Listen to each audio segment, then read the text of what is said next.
السلام علیکم ورحمۃ اللہ وبرکاتہ۔ کیا حال ہیں آپ لوگوں کے؟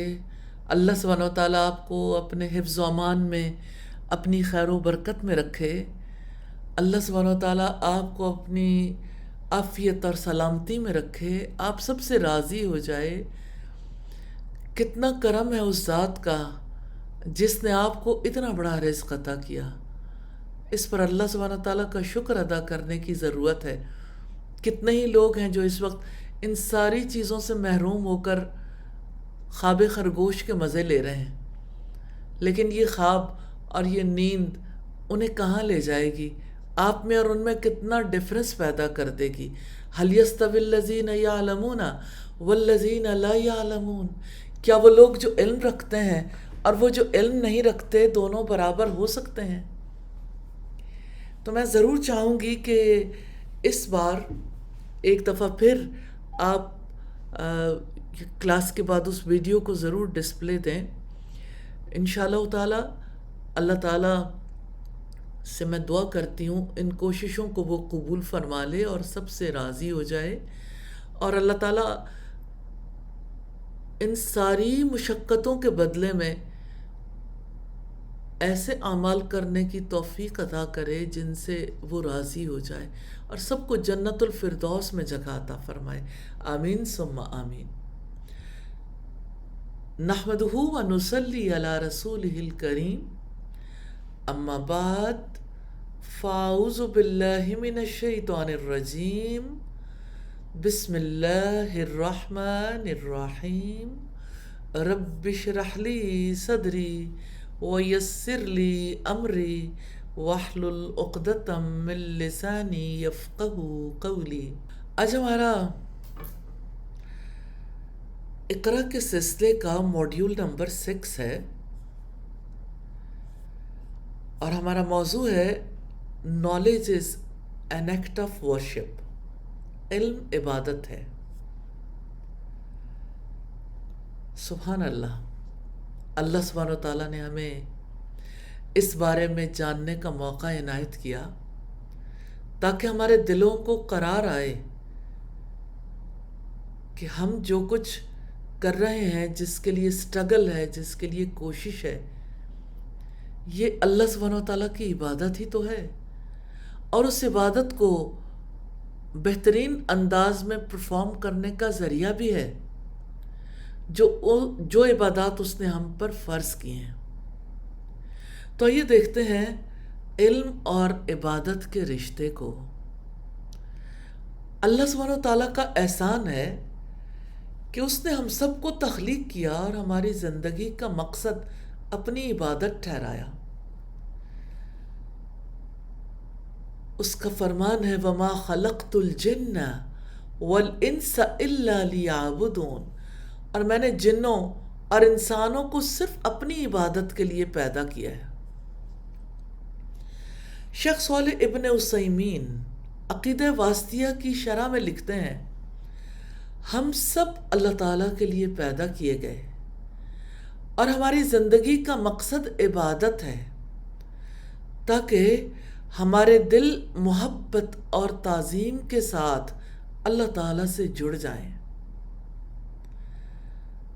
بہت ہی اہم بات ہے، ہم اپنے لیے پیدا نہیں کیے گئے، ہم دنیا کے باقی کام کرنے کے لیے پیدا نہیں کیے گئے، وہ ہماری ضرورت ہے۔ ہمارا مقصد کیا ہے؟ اس وجود کا مقصد کیا ہے؟ ہمیں جو عقل عطا کی گئی اس کا مقصد کیا ہے؟ ہمیں جو روح عطا کی گئی اس کا مقصد کیا ہے؟ عبادت۔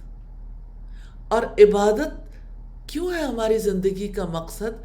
تاکہ ہمارے دل محبت اور تعظیم کے ساتھ اللہ سبحانہ و تعالیٰ سے جڑ جائیں۔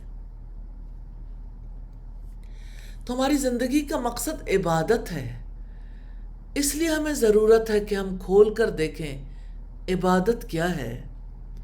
شیخ الاسلام امام ابن تیمیہ عبادت کی یوں تعریف کرتے ہیں، عبادت ان تمام کاموں کے لیے جامع اسم ہے جنہیں اللہ سبحانہ و تعالیٰ پسند کرتا ہے، جن سے وہ محبت کرتا ہے، وہ اقوال ہوں یا ظاہری اور باطنی اعمال ہوں۔ سوال یہ پیدا ہوتا ہے اللہ تعالیٰ کو کیا پسند ہے؟ قرآن و حدیث میں اللہ تعالیٰ اور اس کے رسول نے ایسے بہت سے اقوال اور افعال کے بارے میں ہماری رہنمائی فرمائی ہے جو اللہ تعالیٰ کو پسند ہے۔ لیکن اگر ہم یہ دیکھیں کہ اللہ تعالیٰ نے اس امت کے لیے جو پہلا پیغام اپنے نبی صلی اللہ علیہ وسلم پر نازل کیا، تو ہمیں اللہ سبحانہ و تعالیٰ کی یہ آیات ملتی ہیں، اقرا بسم ربک الذی خلق، پڑھو اپنے رب کے نام سے جس نے پیدا کیا، خلق الانسان من علق، جس نے انسان کو خون کے لوتھڑے سے پیدا کیا۔ اقرا، اب پڑھیں، وَرَبُّكَ الْأَكْرَمُ، اور آپ کا رب سب سے زیادہ کریم ہے۔ سبحان اللہ، اس بات پر آپ نے یقین رکھنا ہے کہ اللہ کا کرم علم کے ساتھ جڑا ہوا ہے، اور یہ علم بھی اللہ سبحانہ و تعالیٰ کے اسم کے ساتھ جڑا ہوا ہے۔ اقرا بسم ربک الذی خلق، پڑھو اپنے رب کے نام سے جس نے پیدا کیا۔ تو جہانوں کے بادشاہ کا انسانوں کے نام آخری پیغام ہے۔ یقیناً ہمارے رب کو پڑھنا پسند ہے، اس لیے اس نے فرمایا پڑھو، اور وہ وحی جو محمد صلی اللہ علیہ وسلم پر نازل ہوئی اس کا پہلا لفظ اقرا ہے۔ پھر اگلی آیت میں دیکھتے ہیں الذی علم بالقلم، وہ ذات جس نے قلم سے علم سکھایا۔ پھر اگلی آیت میں دیکھتے ہیں علم الانسان ما لم یعلم، اس نے انسان کو وہ کچھ سکھایا جو وہ نہیں جانتا تھا۔ یاد رکھیے گا، علم کا سلسلہ اللہ کے اسم سے جڑا ہے، علم کا سلسلہ اللہ کے کرم سے جڑا ہوا ہے، اور علم کا سلسلہ قلم سے جڑا ہوا ہے۔ تو اسم، کرم اور قلم کے رشتے کو کبھی نہ بھولیے گا۔ اسم ہے آپ کے رب کا، کرم ہے جہانوں کے بادشاہ کا، اور قلم جو اس نے پیدا کی جس سے انسان لکھتے ہیں۔ تو یہ بات یاد رکھیے گا، محض پڑھ لینے سے علم نہیں آتا۔ الذی علم بالقلم، وہ ذات جس نے قلم سے علم سکھایا۔ تو اپنے قلم کو جہاں جہاں استعمال کریں گے وہاں وہاں علم پختہ ہوگا انشاءاللہ تعالی۔ اور ہمارے اسلاف بھی کہتے تھے، اور نبی صلی اللہ علیہ وسلم کا فرمان بھی ہمیں ملتا ہے کہ علم کو کتابت کے ذریعے سے قید کر لو، لکھیں، پڑھیں، یہی زندگی کا مقصد ہے۔ اللہ سبحانہ و تعالیٰ اس مقصد کو پورا کرنے کی توفیق عطا فرمائے۔ تو اللہ تعالیٰ کہتے ہیں دیکھو قلم کا کام، علم الانسان ما لم یعلم، اس نے انسان کو وہ کچھ سکھایا جو وہ جانتا نہیں تھا۔ اور اب آپ دیکھیے کہ آپ جب قلم سے حدیث کو لکھیں گے پھر اپنی بات شیئر کیجیے گا کہ اب حدیث کس طرح سے اندر اتری ہے، اور وہ دن دور نہیں ہے جب کتابت حدیث کے لیے انشاءاللہ تعالی آپ سٹرگل کریں گے اور احادیث آپ کے حافظے میں انکوڈ ہو جائیں گی اللہ کی مہربانی سے، اور وہ جو انکوڈ ہوئی اس کے بارے میں آپ کو اطمینان ہو جائے گا انشاءاللہ۔ تو اس بار حفظ حدیث اور کتابت حدیث کا ایکسپیرینس آپ قرات حدیث کے ساتھ کریں گے. اقرا بھی، علامہ بالقلم کا معاملہ بھی، اور علم الانسان ما لم یعلم کہ اس نے انسان کو وہ کچھ سکھایا جو وہ نہیں جانتا تھا. خواب بھی نہیں دیکھ سکتے تھے کہ بخاری کا کثیر حصہ حفظ کر جائیں گے، اور ابھی بھی آپ نہیں جانتے کہ کیا کچھ اللہ سبحانہ و تعالیٰ آپ سے حفظ کروائیں گے. ہر سیمسٹر میں کچھ حصہ بھی کریں گے تو اینڈ آف کورس پہ دیکھیں آپ کتنا کچھ کر جائیں گے. ایک سٹیج آپ کی زندگی کی وہ آنے والی ہے کہ آپ کہیں گے کہ جب بخاری کا کثیر حصہ ہم نے یاد کر لیا تو باقی بھی کر لیتے ہیں. تو انشاءاللہ تعالیٰ اللہ سبحانہ تعالیٰ کی بڑی رحمت ہونے والی ہے انشاءاللہ. تو آپ نے بس گھبرانا نہیں ہے.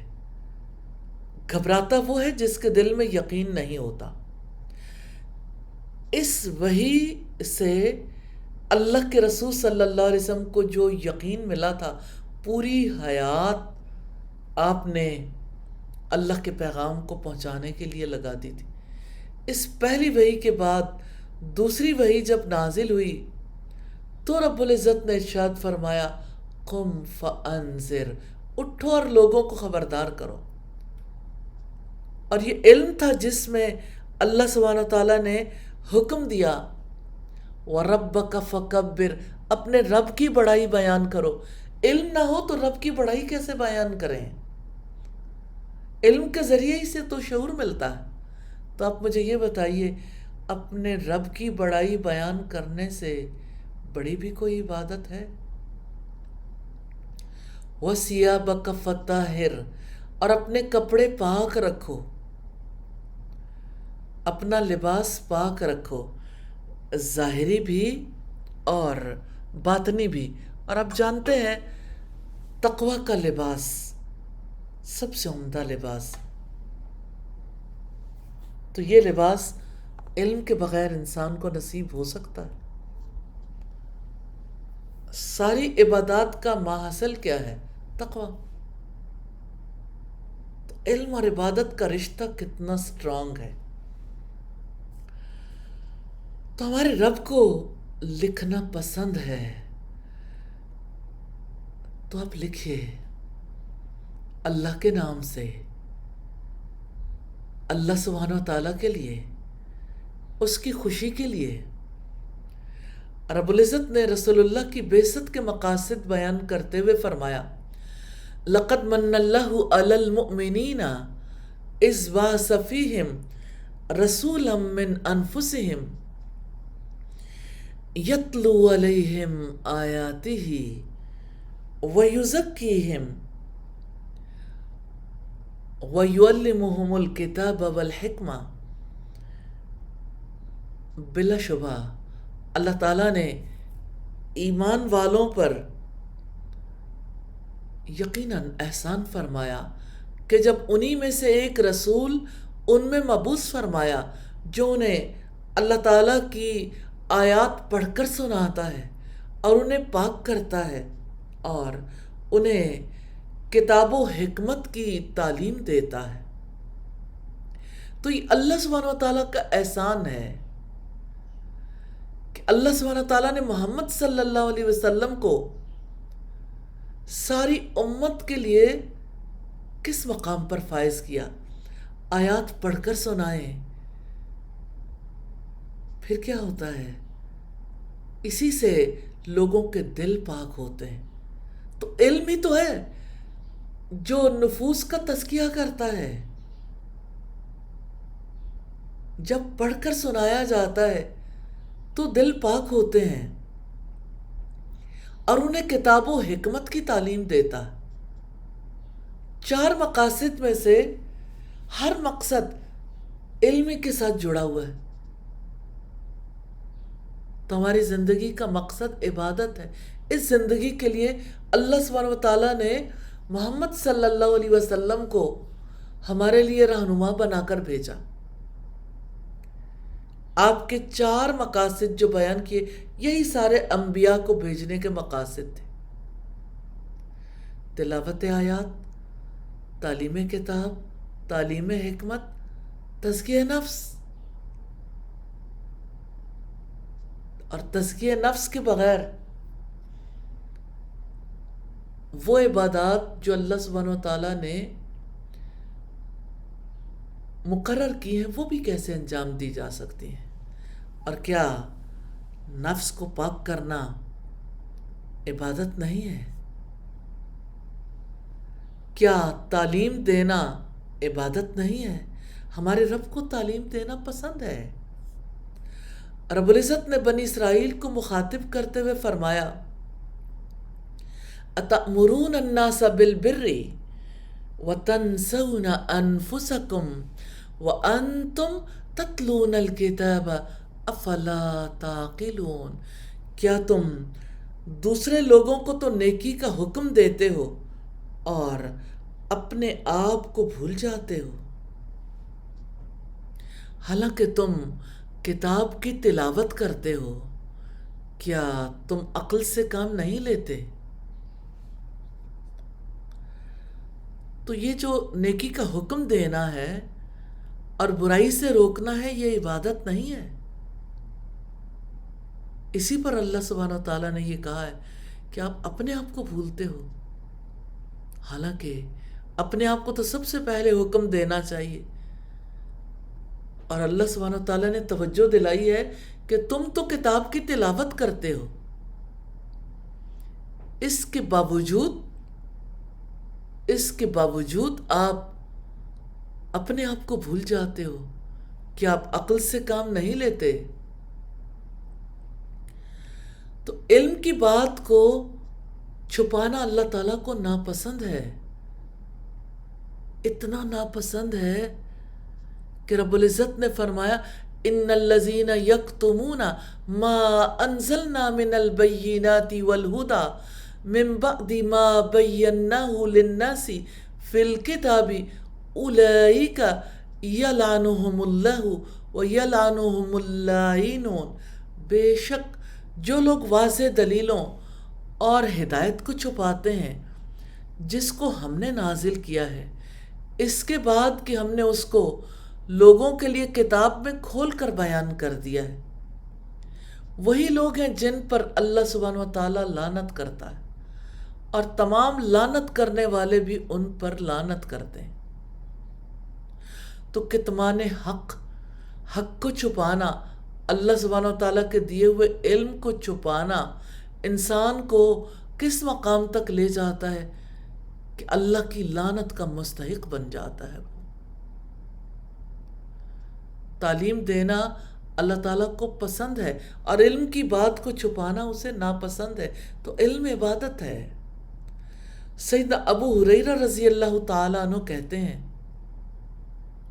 کہ رسول اللہ صلی اللہ علیہ وسلم نے فرمایا جس سے علم دین کی کوئی ایسی بات پوچھی جائے جسے وہ جانتا ہے پھر وہ اسے چھپائے تو قیامت کے دن اسے آگ کی لگام پہنائی جائے گی.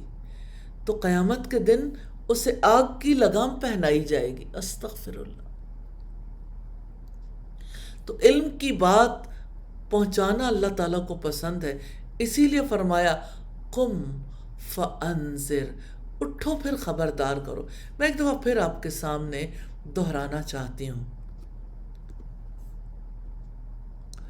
کہ اللہ سبحانہ و تعالیٰ نے کن چیزوں کو پسند کیا اور کن کو ناپسند. شیخ الاسلام امام ابن تیمیہ نے عبادت کی تعریف کی ہے نا، عبادت ان تمام کاموں کے لیے جامع اسم ہے جنہیں اللہ تعالیٰ پسند کرتا ہے. تو جو اللہ کو پسند ہے وہ عبادت ہے، جن سے وہ محبت کرتا ہے. تو جو اللہ تعالیٰ کو محبوب ہے وہ عبادت ہے، چاہے وہ قول ہو یا ظاہری اور باطنی اعمال ہوں.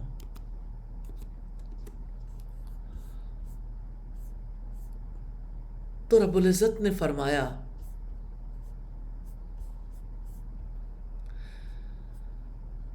یا ایھا الرسول بلغ ما انزل الیک من ربک وَإِن لَّمْ تَفْعَلْ فَمَا بَلَّغْتَ رِسَالَتَهُ وَاللَّهُ يَعْصِمُكَ مِنَ النَّاسِ إِنَّ اللَّهَ لَا يَهْدِي الْقَوْمَ الْكَافِرِينَ۔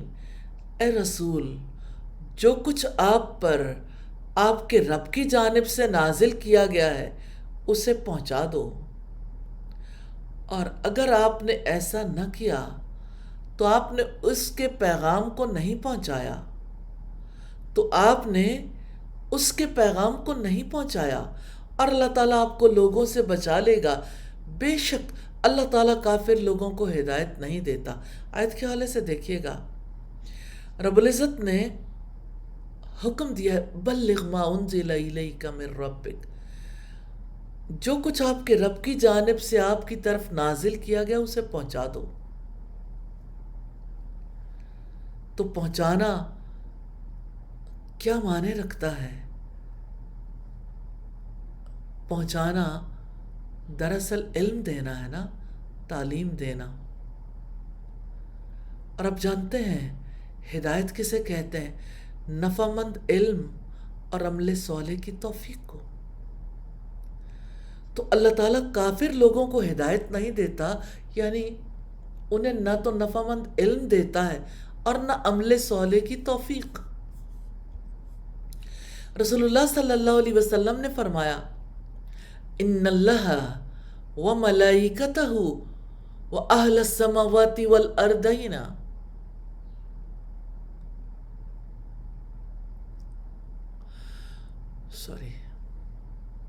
وأهل السماوات والأرض حتى النملة في حجرها وحتى الحوت ليصلون على معلم الناس الخير۔ یقیناً اللہ تعالیٰ رحمت نازل فرماتا ہے، اور اس کے فرشتے اور آسمان و زمین میں رہنے والی ساری مخلوقات، یہاں تک کہ چیونٹیاں اپنے سوراخوں میں اور مچھلیاں پانی میں اس بندے کے لیے دعائے خیر کرتی ہیں جو لوگوں کو بھلائی کی اور دین کی تعلیم دیتا ہے۔ تو اب امیجن کریں دین کی تعلیم دینے کا کتنا بڑا مقام ہے۔ تو آپ جو علم سیکھ رہے ہیں، اس علم کو سیکھنے کا مقصد کیا ہے؟ کہ آپ لوگوں تک زیادہ عمدہ انداز سے پہنچا سکیں۔ تو آپ کیا سمجھتے ہیں کہ بھلائی کی اور دین کی تعلیم دینا اللہ تعالیٰ کو کتنا پسند ہوگا؟ اتنا تو پسند ہے کہ اللہ سبحانہ وتعالیٰ نے فرشتوں کو، چیونٹیوں کو، مچھلیوں کو، سب کو ایسے شخص کے لیے دعائے خیر کرنے پہ لگا دیا۔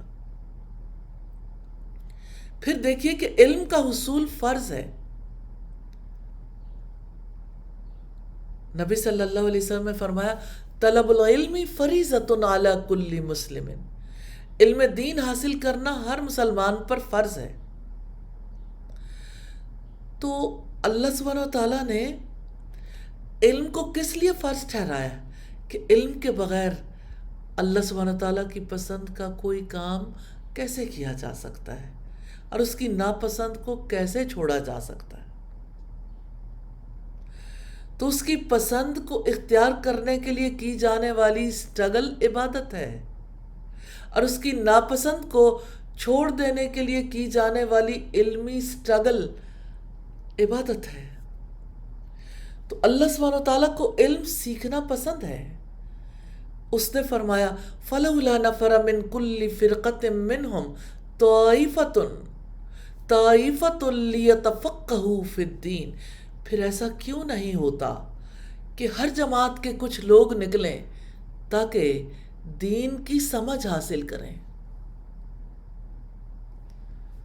تو اللہ سبحانہ تعالیٰ نے پوری امت کو دین کے علم کے حصول پر کس طرح سے لگایا، اس کا طریقہ کار بھی طے کر دیا کہ ایک وقت میں سارے لوگ تو اکٹھے علم حاصل کرنے کے لیے مدینہ نہیں پہنچ سکتے۔ یہ اس دور کی بات ہے تو ہر علاقے سے کچھ نہ کچھ لوگ ضرور نکلیں گے تاکہ دین کی سمجھ حاصل کریں. اور ریئلی ایسا نہیں ہو سکتا. چاہے آج آن لائن بھی ایجوکیشن حاصل کی جا سکتی ہے. کچھ لوگ جب باقاعدہ طور پر تعلیم حاصل کرتے ہیں تو وہ اپنے علاقوں میں جا کے علم کی مشل کو تھام لیتے ہیں. جب وہ دین کی سچی سمجھ حاصل کرتے ہیں پھر دوسروں تک اس دین کو پہنچانے کے لیے زیادہ بڑی سٹرگل کرتے ہیں. تو علم کے لیے اپنے علاقوں سے نکلنے کی بھی دعا کریں.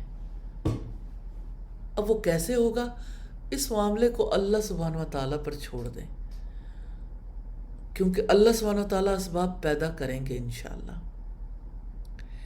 اور اللہ تعالیٰ کو علم میں اضافہ پسند ہے. اس نے فرمایا وَقُلْ رَبِّ زِدْنِي عِلْمًا، اور آپ کہیے کہ میرے رب مجھے مزید علم عطا کر. تو ہمارے رب کے نزدیک اہل علم اور لا علم لوگ برابر نہیں ہیں. رب العزت کا فرمان ہے قُلْ هَلْ يَسْتَوِي الَّذِينَ يَعْلَمُونَ وَالَّذِينَ لَا يَعْلَمُونَ انما یتذکر اولو الالباب. آپ کہہ دیں کیا جاننے والے اور نہ جاننے والے برابر ہو سکتے ہیں؟ یقیناً نصیحت تو عقل والے ہی حاصل کرتے ہیں. تو عالم اور جاہل برابر نہیں ہیں. یقیناً علم کا حصول اللہ تعالیٰ کے پسندیدہ کاموں میں سے ایک ہے. اللہ سبحانہ و تعالیٰ کو علم کا حصول پسند ہے. اس کے پسندیدہ کاموں میں سے ایک کام علم کا حصول ہے، اس لیے یہ عبادت ہے. سیدنا معاذ بن جبل رضی اللہ تعالیٰ عنہ فرماتے ہیں علم حاصل کرو کیونکہ علم کا سیکھنا اللہ تعالیٰ کی خشیت ہے. علم کا حصول عبادت ہے. علم کا پڑھنا پڑھانا اللہ تعالیٰ کی تسبیح ہے. علم کی جستجو میں نکلنا اللہ تعالیٰ کے راستے میں جہاد ہے. بے علم کو علم کی تعلیم دینا صدقہ ہے. علم آدمی کا تنہائی میں دوست اور خلوت کا ساتھی ہے. علم آدمی کے دین کا رہنما ہے. علم عشرت اور اسرت میں آدمی کا مددگار ہے. علم دوستوں کے ہاں آدمی کا نمائندہ ہے.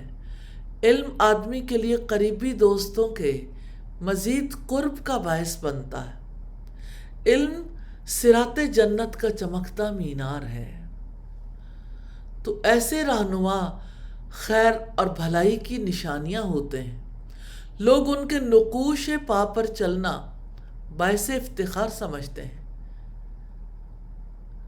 لوگ اہل علم کے نقوش پا کے اوپر چلنا باعث افتخار سمجھتے ہیں. ان کے اعمال اور افعال کو رشک کی نگاہ سے دیکھتے ہیں. فرشتے ان کی معیت کے لیے کھینچے چلے آتے ہیں اور اپنے پروں کا ان کے ساتھ لمس کرتے ہیں. اور یہ علم ہے. علم کے ذریعے اللہ تعالیٰ قوموں کو سرفرازی عطا کرتا ہے تو ان کے اندر شرافت اور قیادت اور سیاست و ہدایت سے مالا مال رہنما پیدا کر دیتا ہے جو ہر گام پر ان کی رہنمائی کرتے ہیں.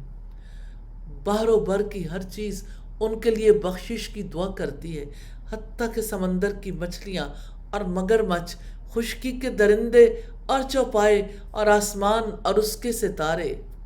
یہ علم ہی ہے جس کے باعث اللہ تعالیٰ کی اطاعت کی جاتی ہے، اس کی عبادت کی جاتی ہے، اس کی توحید بیان کی جاتی ہے، اس کی بزرگی کے گن گائے جاتے ہیں، اس کی ہیبت و جلالت سے خوف کھایا جاتا ہے. اور یہی علم ہے جس کی وجہ سے رشتہ داریاں ٹوٹنے سے بچ جاتی ہیں، اور اس علم سے ہی حلال و حرام کی معرفت حاصل ہوتی ہے. علم امام ہے اور عمل اس کا پیروکار ہے.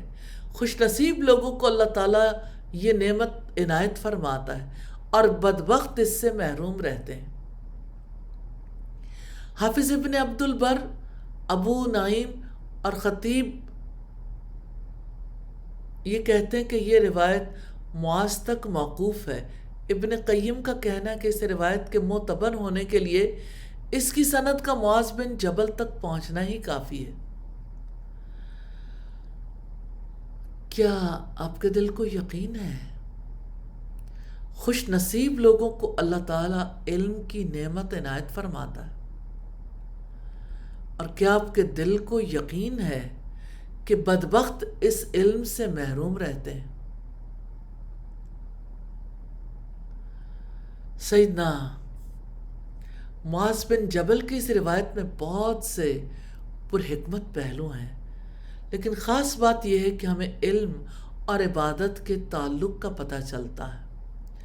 علم کا حصول عبادت ہے، اور علم خود عبادت ہے، بلکہ اسی کے باعث تو اللہ تعالیٰ کی اطاعت اور عبادت کی جاتی ہے، کیونکہ اسی علم کے ذریعے انسان اپنے معبود کو پہچانتا ہے۔ علم کے ذریعے انسان اپنے رب کے احکامات کی معرفت حاصل کرتا ہے۔ اس علم کے ذریعے بندہ اپنے رب کی پسند ناپسند کو جانتا ہے۔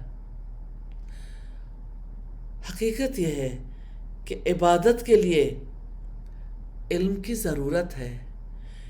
یہ علم اور عبادت کا تعلق ہے۔ اسلام میں علم عمل کا بھی رہنما ہے۔ امام بخاری نے اپنی الجامع الصحیح میں ایک باب قائم کیا ہے، باب العلم قبل القول والعمل، قول اور عمل سے پہلے علم کی ضرورت۔ ابن منیر کہتے ہیں یہ باب قائم کرنے کا مطلب امام بخاری کے نزدیک یہ ہے کہ علم قول و عمل کی صحت کے لیے شرط ہے۔ یہ دونوں علم کے ساتھ ہی قابل اعتبار ہوتے ہیں۔ علم ان دونوں سے مقدم ہے، قول سے بھی اور عمل سے بھی، اور اس نیت کو درست کرنے والا ہے جو عمل کی درستی کا باعث بنتی ہے۔ امام بخاری نے اس جانب توجہ دلائی ہے تاکہ لوگوں کے ذہن میں پہلے یہ بات نہ آئے کہ عمل کے بغیر علم کا کوئی فائدہ نہیں۔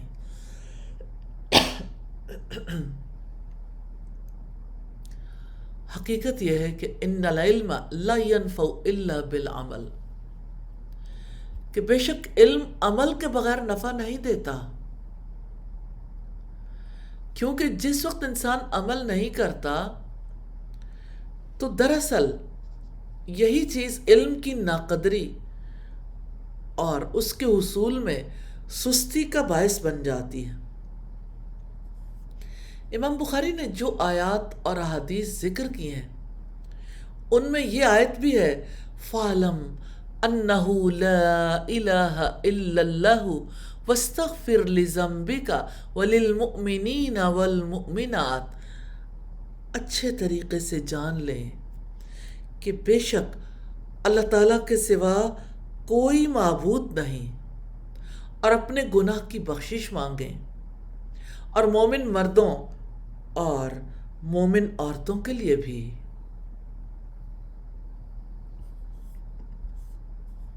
تو اللہ تعالیٰ نے علم کا ذکر پہلے اور عمل کا دوسرے نمبر پر کیا ہے۔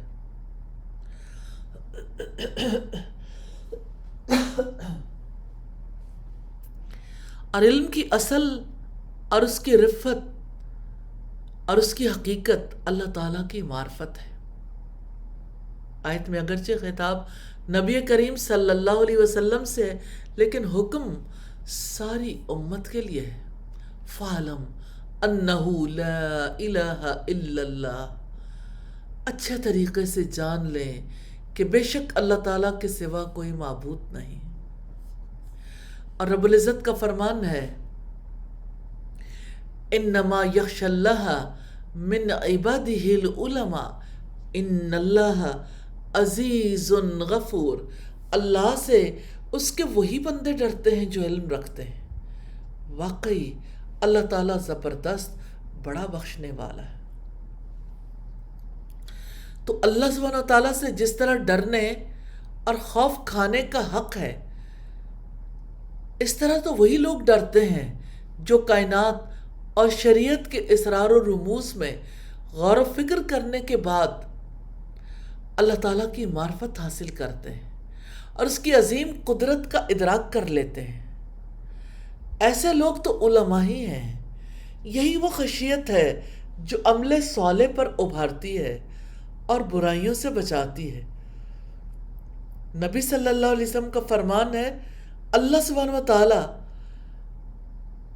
جس سے بھلائی کا ارادہ کرتا ہے اسے دین کا گہرا شعور عطا فرما دیتا ہے، اور ایسا اس لیے ہے کہ جب وہ دین کو بہترین طریقے سے سمجھے گا تو اس پر عمل کرے گا، اور جب عمل کرے گا تو بہترین پر عمل کرے گا۔ اللہ سبحانہ و تعالیٰ کا معاملہ ہے انسان کے ساتھ کہ جس سے وہ بھلائی کا ارادہ کرتا ہے اسے دین کا گہرا شعور دیتا ہے، اور ایسا اس لیے ہے کہ جب وہ دین کو بہترین طریقے سے سمجھے گا تو اس پر عمل کرے گا، اور جب عمل کرے گا تو بہترین عمل کرے گا۔ اللہ سبحانہ و تعالی ہم سب کو توفیق عطا فرمائے۔ اور دین کی سمجھ رکھنے والے کا ادنا درجہ یہ ہے، جیسا کہ غزالی نے کہا، کہ وہ یہ جان لے کہ آخرت دنیا سے بہتر ہے۔ پھر یہ معرفت جب صداقت بن جائے اور اس پر غالب آ جائے تو وہ نفاق اور ریاکاری سے محفوظ ہو جائے گا۔ تو علم کی سمجھ آتی ہے تو انسان نفاق اور ریاکاری سے محفوظ ہوتا ہے۔ نبی صلی اللہ علیہ وسلم نے ایک آدمی کو ایک آدمی کے پاس بھیجا تاکہ وہ اسے آنے والے کو سکھائے پڑھائے۔ وہ معلم اسے تعلیم دیتا رہا۔ جب قرآن مجید کی آیت فَمَن يَعْمَلْ مِثْقَالَ ذَرَّةٍ خَيْرًا يَرَهُ اس پر پہنچا تو اس تعلیم حاصل کرنے والے شخص نے کہا، بس میرے لیے کافی ہے۔ معلم نے بارگاہ رسالت میں گزارش کی کہ اللہ کے رسول اس شخص کے بارے میں کیا خیال ہے جس کو تعلیم دینے پر آپ نے مجھے مامور کیا تھا۔ جب وہ اس آیت پر پہنچا فَمَن يَعْمَلْ مِثْقَالَ ذَرَّةٍ خَيْرًا يَرَهُ تو اس نے کہا، میرے لیے کافی۔ آپ نے جواب میں فرمایا، اسے چھوڑ دو، وہ اب سمجھ چکا ہے۔ یہ واقعہ اس بات کی نشاندہی کر رہا ہے کہ اس آدمی نے اپنے دل کو ایمان کے نور سے منور کر لیا تھا۔ ایمان اللہ کی توفیق کے بغیر تو نہیں آتا، اور خشیت بھی وہی عطا کرتا ہے، لیکن اس نے علم حاصل کر کے جو کوشش کی تھی اس کی وجہ سے اس کا دل اللہ کی خشیت سے بھر گیا تھا۔ اسی مفہوم کی روایت مطلب بن عبداللہ سے مروی ہے کہ رسول اللہ نے ایک مجلس میں قرآن کریم کی آیات فَمَن يَعْمَلْ مِثْقَالَ ذَرَّةٍ خَيْرًا يَرَهُ وَمَن يَعْمَلْ مِثْقَالَ ذَرَّةٍ شَرًّا يَرَهُ یہ آیات پڑھی۔ اس وقت آپ کے ساتھ ایک بدو بیٹھا ہوا تھا۔ آیات سن کر اس نے کہا، اللہ کے رسول، کیا اللہ تعالیٰ ایک ذرہ بھی دیکھ لے گا؟ آپ نے فرمایا ہاں۔ اس پر بدو نے کہا افسوس، پھر اٹھ کھڑا ہوا اور یہی کلمہ دہرا رہا تھا۔ آپ نے فرمایا بدو کے دل میں ایمان داخل ہو گیا ہے۔ یعنی ایمان تو ایک کیفیت ہے نا، ایمان کی حلاوت، ایمان کی چاشنی جب انسان کے دل کے اندر آتی ہے نا تو وہ کیفیت ہی فرق ہے، اور یہ علم کے توسط سے ہی آتی ہے۔ ان احادیث سے واضح ہوتا ہے کہ علم عمل کے لیے لازمی شرط ہے تاکہ عمل صحیح ہو اور اللہ تعالیٰ کے حکم کے مطابق درست طریقے پر انجام پائے، خواہ یہ عمل اللہ تعالیٰ کی عبادت ہو یا لوگوں سے معاملات ہوں۔ سفیان بن عیینہ عمر بن عبدالعزیز سے بیان کرتے ہیں، وہ کہا کرتے تھے جو علم کے بغیر عمل کرے گا وہ عمل صحیح کم اور خراب زیادہ ہوگا۔ سیدنا معاذ بن جبل کی روایت میں وہ کہتے ہیں علم عمل کا امام ہے اور عمل اس کے تابع ہے۔ تو علم کی وجہ سے ایک انسان اسلام اور اس کی تعلیمات کو گہرائی سے سمجھنے کے قابل ہوتا ہے۔ یہ گہری سمجھ اللہ تعالیٰ کے ساتھ مضبوط تعلق اور زیادہ معنی خیز عبادت کے تجربے کا باعث بن سکتی ہے۔ مثال کے طور پر اگر کوئی شخص صرف یہ جانتا ہو کہ نماز کی رکعتوں کی کتنی تعداد ہے اور اس نے نماز کی تسبیحات یاد کر رکھی ہوں، تو اس کی وجہ سے اس کی نماز محض چند حرکات اور الفاظ کا مجموعہ بن کر رہ جاتی ہے۔ اس کے برعکس اگر کوئی شخص نماز کے مسنون طریقے، اس کے معنی اور اس میں خشوع کے طریقے کو جانتا ہو تو وہ نہایت اعلیٰ کوالٹی کی نماز ادا کر سکتا ہے۔ تو اس شخص کی عبادت اعتدال سے عاری ہوتی ہے جو اس کی شرائط اور ارکان سے لا علم ہو جن پر عبادت قائم ہوتی ہے۔ اس لیے نبی صلی اللہ علیہ وسلم نے اس آدمی سے جس نے نماز درست طریقے اور اطمینان اور سکون سے ادا نہیں کی تھی فرمایا، لوٹ جاؤ اور نماز دوبارہ پڑھو، ارجع فصلی فإنک لم تصلی، لوٹ جاؤ نماز دوبارہ پڑھو کیونکہ تم نے نماز نہیں پڑھی۔ باوجود اس کے کہ اس شخص نے آپ صلی اللہ علیہ وسلم کے سامنے نماز ادا کی تھی، آپ نے فرمایا تیری نماز نہیں ہوئی، اس لیے کہ اس کی نماز ناقص اور ناتمام تھی۔ اگر ہم روزے کی عبادت کو دیکھیں تو جو شخص صرف یہ جانتا ہے کہ روزے کا مطلب ہے طلوع فجر سے غروب آفتاب تک بھوکا پیاسا رہنا، تو وہ روزے میں صرف وقت گزارتا ہے، کتنی چیزوں کے بارے میں کنفیوزڈ رہتا ہے، کنفیوژن میں مبتلا رہتا ہے کہ کہیں اس کا روزہ ٹوٹ نہ جائے۔ اس کے برعکس جو شخص روزے کے مقاصد کو جانتا ہے، اس کے بارے میں نبی صلی اللہ علیہ وسلم کی دی ہوئی تعلیمات کو جانتا ہے، وہ روزے کو اللہ تعالیٰ کا قرب پانے کا ذریعہ بنانے کی کوشش کرتا ہے، روزے کی حالت میں گزرنے والے وقت کو بہترین اعمال انجام دینے کے لیے استعمال کرتا ہے، وہ یقینی طور پر جانتا ہے کن چیزوں سے روزہ ٹوٹتا ہے اور کن چیزوں سے نہیں ٹوٹتا، اس لیے اسے کوئی کنفیوژن نہیں ہوتی اور نہ ہی اسے ہر وقت روزہ ٹوٹنے کا خطرہ لاحق رہتا ہے۔ پھر انسان کی عام زندگی کے معاملات اور مسائل خواہ وہ انفرادی ہوں یا خاندانی اور اجتماعی، ضروری ہے کہ انسان کو ان میں سے غلط اور صحیح اور حلال و حرام کا علم ہو تاکہ وہ لا علمی کی وجہ سے کہیں حرام کا مرتکب نہ ہو جائے اور احکام شریعت سے لا علمی کے باعث معذرت خواہ ہوں، اور شریعت کے احکام سے لا علمی کے باعث وہ کوئی خلاف قانون کام نہ کر بیٹھے کہ پھر اس کے پاس کوئی عذر نہ ہو۔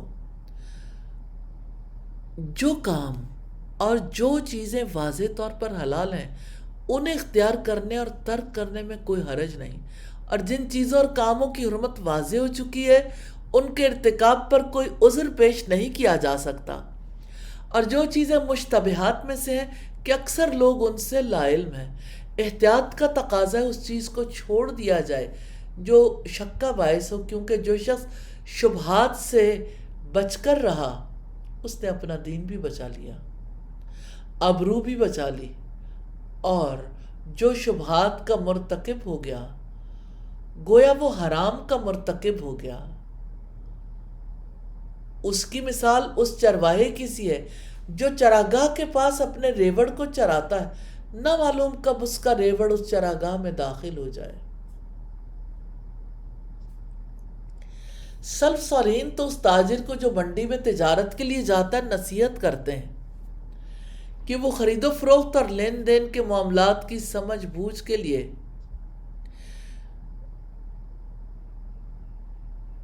اپنی جانب سے پوری کوشش کریں، علم حاصل کریں یا ایسے فقیہ عالم سے رابطے میں رہے جو اس کی رہنمائی کرتا ہے۔ ایسا شخص جو اپنے آپ کو سیادت و قیادت کا اہل سمجھتا ہو، ضروری ہے کہ وہ اس منصب کے شایان شان علم سے آراستہ ہو جو اس کے راستے کی رہنمائی کا کام کرتا رہے، اور معروف قول ہے تفقہوا قبل ان تسودوا، لوگوں کی قیادت کے منصب پر فائز ہونے سے پہلے علم اور تفقہ حاصل کر لو۔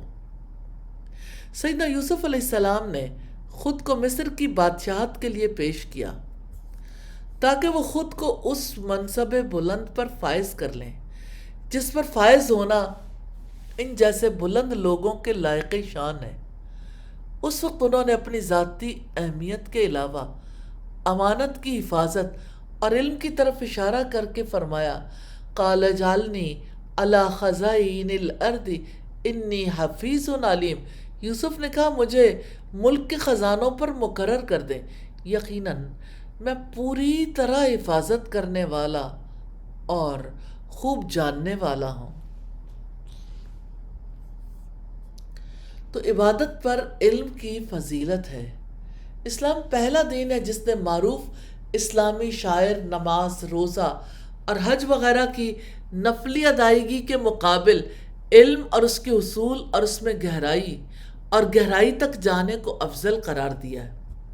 حالانکہ بڑی وضاحت کے ساتھ قرآن حکیم نے یہ اعلان کیا ہے کہ انسان اور جن دونوں مخلوقات کو اللہ تعالیٰ کی عبادت کے لیے پیدا کیا گیا۔ وَمَا خَلَقْتُ الْجِنَّ وَالْإِنسَ إِلَّا لِيَعْبُدُونَ۔ میں نے جنوں اور انسانوں کو اس کے سوا کسی کام کے لیے پیدا نہیں کیا کہ وہ میری بندگی کریں، مگر عبادت علم کے بغیر ہو تو وہ اس عمارت کی مانند ہے جس کی بنیادی نہ ہو۔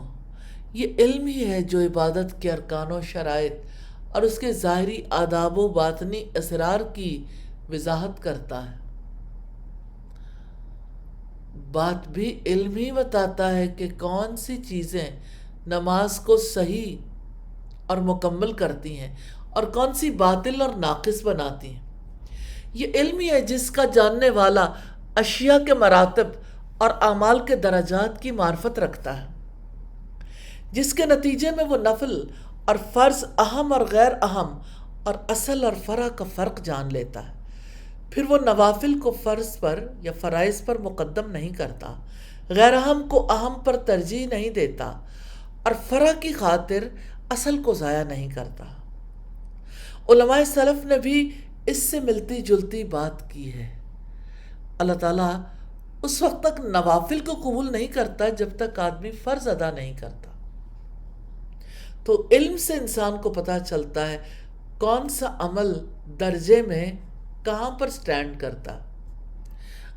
انہی بزرگوں کا قول ہے جو فرض کی ادائیگی میں مشغول رہا اس کے نوافل چھوٹ گئے تو اسے معذور سمجھا جائے گا، لیکن جو نوافل کی ادائیگی میں مشغول رہ کر فرض کی ادائیگی سے محروم رہا اسے مفرور سمجھا جائے گا۔ تو جو نوافل کی ادائیگی میں مشغول رہ کر فرض کی ادائیگی سے محروم رہا اسے متکبر اور مغرور سمجھا جائے گا۔ یہ بھی علم کی فوقیت کی علامت ہے کہ بڑی بڑی عبادات کا فائدہ اس کے کرنے والے تک ہی محدود ہوتا ہے۔ نمازی اور روزہ دار، حاجی اور عمرہ گزار، ذکر اور تسبیح دار کی نیکیاں کم ہوتی ہیں۔ تعجب ہے کہ عمل بہت زیادہ ہوتا ہے۔ ہاں اس کے اپنے درجات ضرور بلند ہوتے ہیں، لیکن معاشرے کو براہ راست اس کی عبادات سے کچھ نہیں پہنچتا جو لوگوں کے لیے نفع کو یقینی بنائے اور نقصان سے بچانے کی ضمانت دے۔ دوسری طرف علم کے فوائد صرف اس سے متعلق آدمی تک ہی محدود نہیں ہیں، بلکہ اس کے علاوہ لوگوں میں سے ہر وہ شخص جو اس کے علم کی کوئی بات سنے گا یا پڑھے گا اسے اس سے نفع حاصل ہوگا، خواہ علم رکھنے والے شخص اور اس سننے پڑھنے والے شخص کے درمیان پہاڑ، میدان، سمندر و صحرا ہی کیوں نہ حائل ہو۔ علم ہی تو ہے جو فاصلوں، رکاوٹوں اور حدود و قیود سے ناشنا ہے۔ خصوصاً آج کے دور میں تو سماعی علم چند ثانیوں میں بلکہ ایک ہی لمحے میں ریڈیو اور ٹیلی ویژن سے نشر ہو رہا ہے، اور سننے اور دیکھنے والے دنیا کے دور دراز علاقوں میں بیٹھے ہوتے ہیں۔ یہی حال کتابی علم کا ہے۔ یہ بھی جدید طباعتی ذریعوں سے دنوں میں بلکہ گھنٹوں میں آفاق عالم کے کونے کونے میں پھیل رہا ہے۔ یہ کوئی تعجب اور حیرت کی بات نہیں ہے۔ سیدنا ابو امامہ سے روایت ہے، نبی صلی اللہ علیہ وسلم کے سامنے دو آدمیوں کا ذکر ہوا، ان میں سے ایک عالم تھا، دوسرا عابد، تو رسول اللہ نے فرمایا عالم کی فضیلت اور برتری عبادت گزار پر ایسے ہی ہے جیسے تم میں سے ادنا آدمی پر مجھے فوقیت حاصل ہے۔ اور سیدنا ابو الدرداء کی روایت میں ہے، ایک عالم کی عابد پر فضیلت اس طرح جس طرح 14ویں رات کے چاند کی برتری دوسرے ستاروں پر ہوتی ہے۔ یہ علم کی فضیلت کی یہ علامت ہے کہ وہ انسان کی زندگی ختم ہو جانے کے ساتھ ختم نہیں ہوتا، اور نہ اہل علم کے مر جانے سے علم کا خاتمہ ہو جاتا ہے۔ اگر کوئی آدمی نماز پڑھے، روزے رکھے، زکوٰۃ دے، حج اور عمرہ کرے، اللہ کی تسبیح و تحلیل اور کبریائی بیان کرے تو یقیناً اس عبادت کا اسے عظیم اجر ملے گا، لیکن اس اجر کی مدت عمل کرنے والے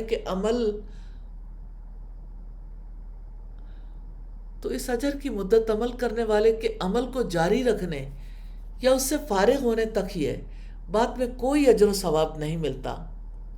لیکن علم ایسی چیز ہے کہ جب تک لوگ اس سے مستفید ہوتے رہیں گے، اس کا اثر اور اس کا اجر اس وقت تک باقی اور جاری رہے گا۔ رسول اللہ نے فرمایا جب کوئی انسان مر جاتا ہے تو اس کے اعمال کا سلسلہ ختم ہو جاتا ہے، لیکن 3 چیزیں ایسی ہیں جن سے اسے اجر و ثواب پہنچتا رہتا ہے: صدقہ جاریہ، علم جو لوگوں کے لیے نفع بخش ہو، اور صالح اولاد جو اس کے لیے دعا کرتی رہے۔ تو مومنوں کی موت کے بعد کتنا بڑا انعام کیا ہے کہ مومنوں کی موت کے بعد ان کے اعمال اور حسنات میں کچھ ایسی چیزیں رکھی ہیں جو اس کے لیے اجر کا باعث بنتی ہیں۔ علم جو اس نے سیکھا اور دوسروں تک پھیلایا، صالح بیٹا جو اس کے پیچھے رہ گیا، قرآن مجید جو اس کی وراثت ہو، مسجد جو اس نے بنائی ہو، مسافروں کے ٹھہرنے کے لیے بنایا ہوا گھر بھی اسی میں شامل ہے، کوئی نہر جو اس نے کھدوائی ہو، صدقہ جو اس نے اپنی زندگی میں صحت کی حالت میں اللہ کی راہ میں دیا، تمام چیزیں اس کے مر جانے کے بعد بھی اس کے لیے باعث اجر و ثواب بنتی ہیں۔ اس اعتبار سے ایک عالم اپنی محدود عمر کے بعد ایک طویل عمر تک زندہ رہتا ہے، خصوصاً تصنیف و تالیف کے باعث۔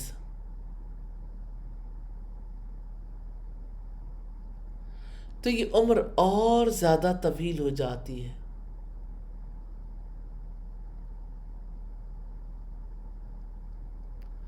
سوال یہ پیدا ہوتا ہے کیونکہ کتاب زیادہ دیر تک باقی رہتی ہے اور اس کے اثرات بھی اسی قدر دیر پا ہوتے ہیں۔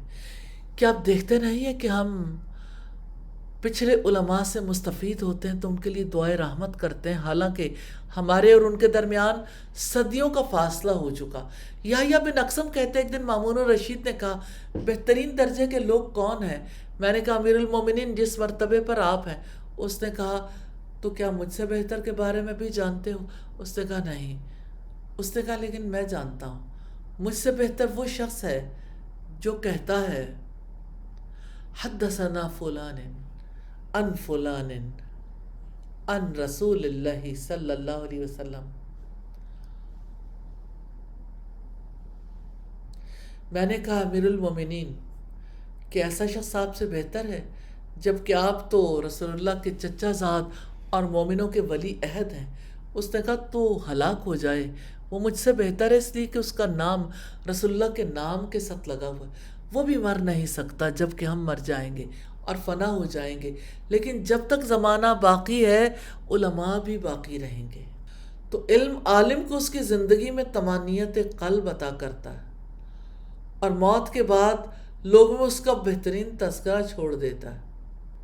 تو علم بہت بڑی چیز ہے، جبکہ مالی صنعت مال کے ختم ہو جانے کے ساتھ ہی ختم ہو جاتی ہے۔ مال کے خزانچی تو زندہ ہوتے ہوئے بھی مردہ ہوتے ہیں۔ تو مال کے خزانچی تو زندہ ہوتے ہوئے بھی مردہ ہوتے ہیں، لیکن علماء اس وقت تک زندہ ہیں جب تک زمانہ باقی ہے۔ دنیا میں ان کا وجود مفقود ہے مگر لوگوں کے دلوں میں ان کا تذکرہ موجود ہے۔ علم میں مشغول رہنا سب سے بہتر نفلی عبادت ہے، سیدنا عبداللہ ابن مسعود کہتے ہیں درس یعنی پڑھنا، علم حاصل کرنا نماز ہے۔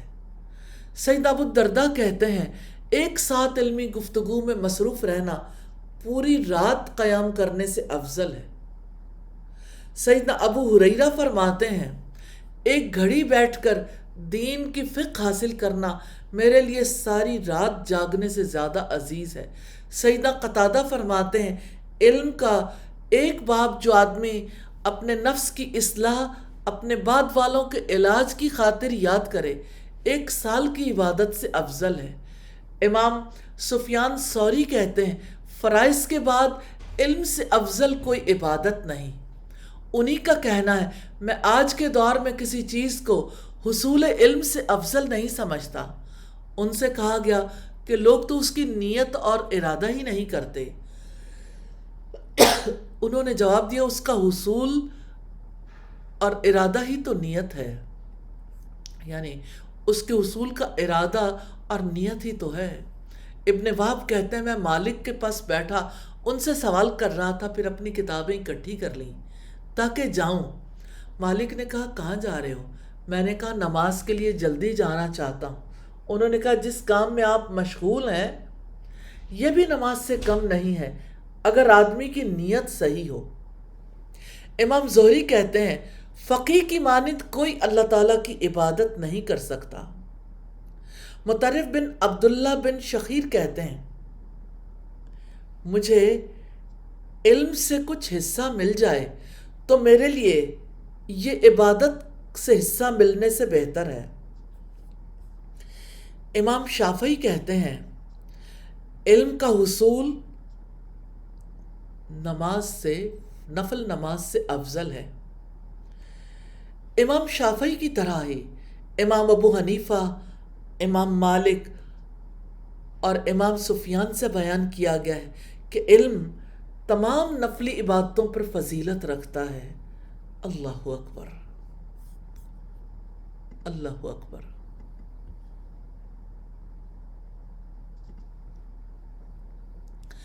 اس سے یہ بھی واضح ہوتا ہے کہ علم اور عبادت کی ایک دوسرے پر برتری کا مفہوم فرض علم اور فرض عبادت کے درمیان نہیں ہے، نہ نفل علم اور فرض عبادت کے درمیان ہے۔ یہ فضیلت اور برتری دو لازمی فرائض کے درمیان ہرگز نہیں۔ لہٰذا یہ جائز نہیں ہے کہ کوئی آدمی فرض عبادت مثلا نماز کی بروقت ادائیگی اور محافظت سے پہلو تہی کرے، خواہ وہ حصول علم میں ہی مشغول ہو۔ اسی طرح کوئی صاحب علم اپنے لیے یا دوسروں کے لیے یہ جواز پیدا نہیں کر سکتا کہ وہ فرائض کی ادائیگی سے لاپرواہی برت سکتا ہے۔ حافظ ابن قیم کی نقل کردہ سیدہ عائشہ سے مروی حدیث کی روح سے ہم ایسا نہیں کر سکتے۔ ان کا کہنا ہے فضل العلم خیر من نفل، تو علم کی فضیلت نفلی عمل کے مقابلے میں زیادہ ہے۔ ابن قیم کہتے ہیں یہ حدیث اس مسئلہ میں فیصلہ کن حیثیت رکھتی ہے، لہٰذا جب علم اور عمل دونوں فرض ہوں تو لا محالہ دونوں کی ادائیگی ضروری ہے۔ جیسے نماز اور روزہ جب دونوں زائد ہوں یعنی نفل کے زمرے میں آتے ہوں تو پھر علم اور نفلی علم کی فضیلت عبادت اور نفلی عبادت سے بڑھ کر ہے، اس لیے کہ علم اپنے جاننے والے کو ہی نہیں عام لوگوں کو بھی فائدہ دیتا ہے، جبکہ عبادت اس کے کرنے والے تک ہی محدود ہوتی ہے، اور علم کے فوائد تو دیر تک باقی رہتے ہیں۔ علم کی کمی کی وجہ سے عبادت پر کیا اثرات مرتب ہوتے ہیں؟ ہم نے دیکھا کہ اسلام میں علم اور عبادت کا آپس میں گہرا تعلق ہے۔ علم کا حصول عبادت کا ایک لازمی حصہ سمجھا جاتا ہے، کیونکہ یہ مسلمان کو اپنے فرائض کو زیادہ مؤثر طریقے سے سمجھنے اور پورا کرنے کے قابل بناتا ہے۔ اس کے برعکس علم کی کمی اسلام میں عبادت کرنے کی صلاحیت پر نمایاں اثر ڈال سکتی ہے۔ علم کی کمی غلط فہمی اور شبہات اور اسلامی تعلیمات کی غلط تشریحات کا باعث بن سکتی ہے، جس کے نتیجے میں عبادات نامکمل یا ناقص ہو سکتی ہیں۔ مثال کے طور پر اگر کسی کو نماز کے طریقے، اس کی اہمیت، اس کے احکامات کا علم نہ ہو تو ہو سکتا ہے کہ وہ انہیں صحیح طریقے سے یا خشوع کے ساتھ ادا نہ کر سکے۔ اور مزید یہ کہ علم کے بغیر انسان اپنی عبادت کی اہمیت اور مقصد کو پوری طرح نہیں سمجھ پاتے۔ وہ عبادات کی اہمیت کو پوری طرح سمجھے بغیر عبادات انجام دیتے رہتے ہیں، جس کی وجہ سے وہ احسن عبادت نہیں کر پاتے۔ دوسری طرف جب لوگ اپنے دین اور اس کے احکامات کے بارے میں گہری سمجھ رکھتے ہیں تو وہ اپنی عبادات کو اخلاص کے ساتھ انجام دیتے ہیں، جس کے نتیجے میں ان کا ایمان مضبوط ہوتا ہے۔ مختصر یہ کہ علم کی کمی غلط فہمیوں، غلط تشریحات اور اخلاص کی کمی کا باعث بن کر اسلام میں عبادت کرنے کی صلاحیت میں رکاوٹ بن سکتی ہے۔ اس لیے مسلمانوں کے لیے ضروری ہے کہ وہ علم حاصل کریں اور اپنی عبادت کی کوالٹی بہتر بنانے کے لیے اپنے دین کے احکامات کے بارے میں اپنی سمجھ کو گہرا کرنے کی مسلسل کوشش کریں۔ اللہ سبحانہ و تعالیٰ سے دعا ہے ہم سب کو اس کی توفیق عطا فرمائے۔ آمین ثم آمین۔ سبحانک اللہم و بحمدک نشہد ان لا الہ الا انت نستغفرک و نتوب الیک۔ السلام علیکم ورحمۃ اللہ وبرکاتہ۔